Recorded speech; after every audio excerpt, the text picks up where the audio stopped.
Mamang. Yes!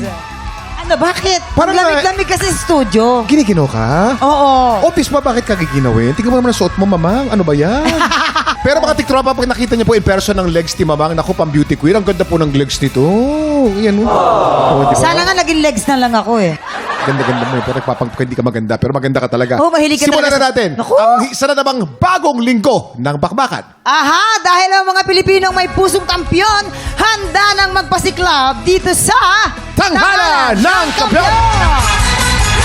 Ang ating mga inampalan. Our guest judge, lead vocalist ng The Juans, Carl Guevara. Oh, ang cute, oh. Queendom Diva, Jessica Villarubin. Ay, oh. At siyempre, ang OPM hitmaker, Renz Verano. Kilalanin na natin ang dalawa nating kalahok. Ang pinakauna, Rhea Siega at Ram Franco. Sila ang sasabak sa Unang Banggan.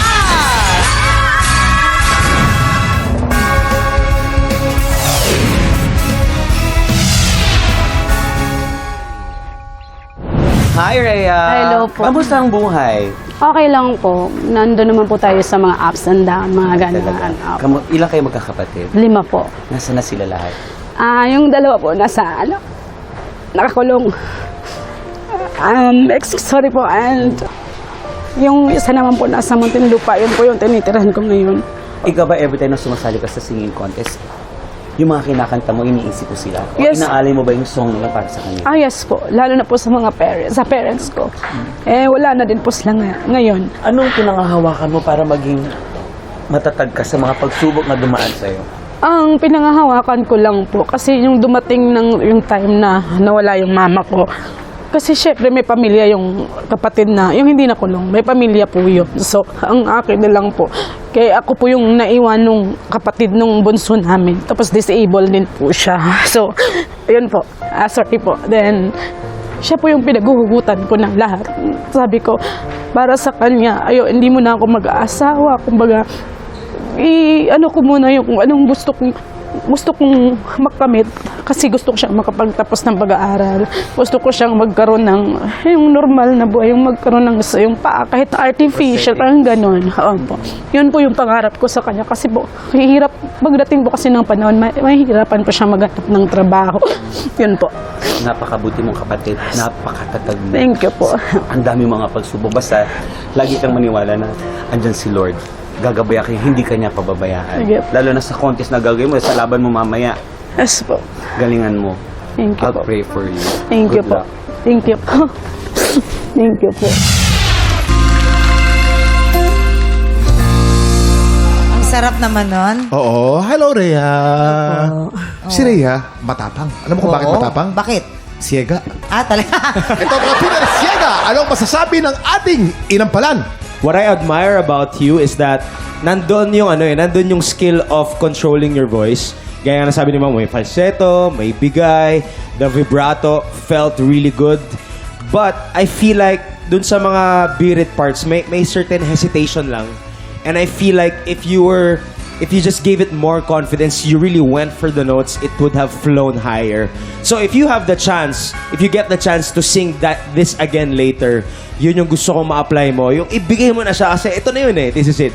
So, but nonetheless, you did a really good job for this first performance. Kasi itong song na to, mahirap to kantahin talaga. Kasi duet to eh. Pero kinanta mo siya ng ikaw lang mag-isa.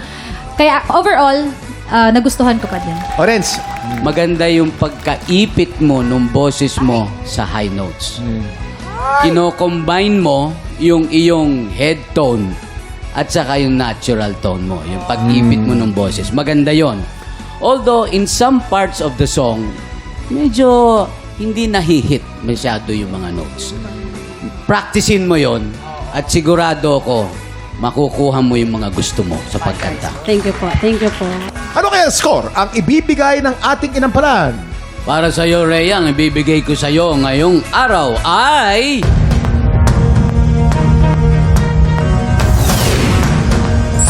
3 stars! Ang binigay ni Renz. Rhea, dahil sa puso na ipinaramdam mo sa amin ngayong umaga, ito ang stars na ibibigay ko sa'yo.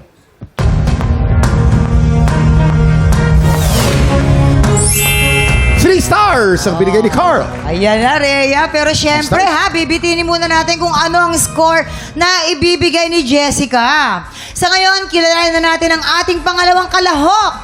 Siya si... Ram Franco.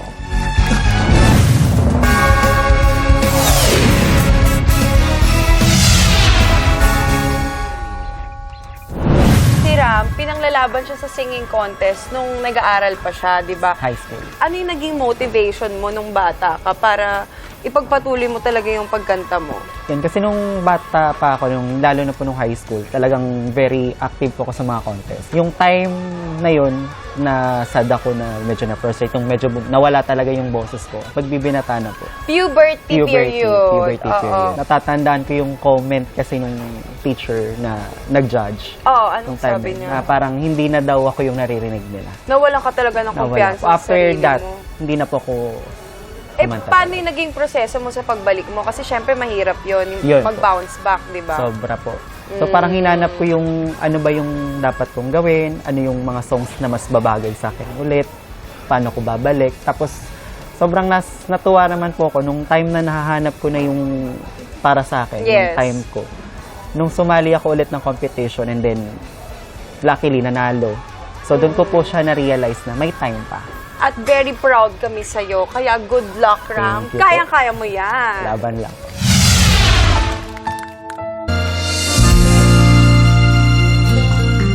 Ram Franco ng Cavite. Hi, Ram! Orange. Alam mo, Ram, maganda yung iyong interpretation ng kanta. Ang medyo iwasan mo sa susunod kasi apakaganda ng melody nung awitin.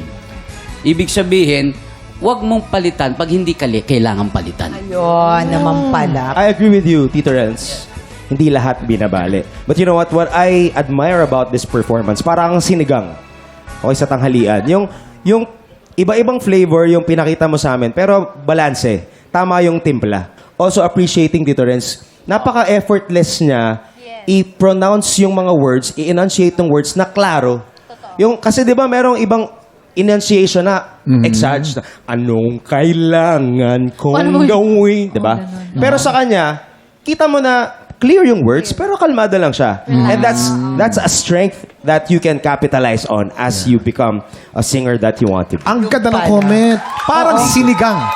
Oo. Alam mo, mamang, ikaw para ka ding sinigang. Bakit? May asim ka pa. Yeah. Ikaw talaga. Ikaw talaga. Favorite ko talaga ikaw. Papaitan. Bakit papaitan? Masarap yan, Mapait-pait. Oo, pero may bait. Ayan. O, Jessica, ikaw naman. Ang ganda ng falsetto niya. Ako as a singer ha, hindi ako medyo ako sa falsetto, mahina ako sa falsetto, pero sa'yo ang linis, pulido. So for me, good job. Ayun naman pala. Okay. Eto naman, ano kayang score ibibigay ng ating mga inampalan? Sir Renz? Ram, ang ibibigay ko sa yung stars ngayong araw ay...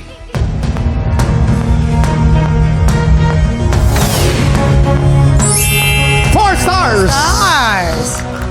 Ram, dahil sa performance mong lasang sinigang, ang stars na ibibigay ko sa'yo ay...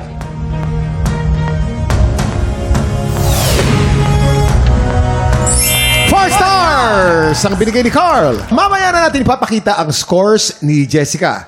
So far po, si Rhea po ay may 6 stars at si Ram naman ay may 8 stars. Ikaw na ba ang susunod na kampyon ng tanghalan? Sampo naman na kami ng iyong galing sa pagkanta. Panoorin niyo to. Tinatawagan ng mga Pilipinong may tapang ng kampyon at boses ng kampyon. Ito na ang pagkakataon mong ilaban ang iyong pangarap kung ikaw ay 16 to 50 years old at may boses na kayang makipagsabayan sa mga kampyon. Sugod na sa GMA Network Studio 6 tuwing Miyerkules at Huwebes, 3 to 5 p.m. po yan. Hanapin lang si Romel Bago, ilabas ang iyong pusong kampyon dito sa Tanghalan ng Kampyon!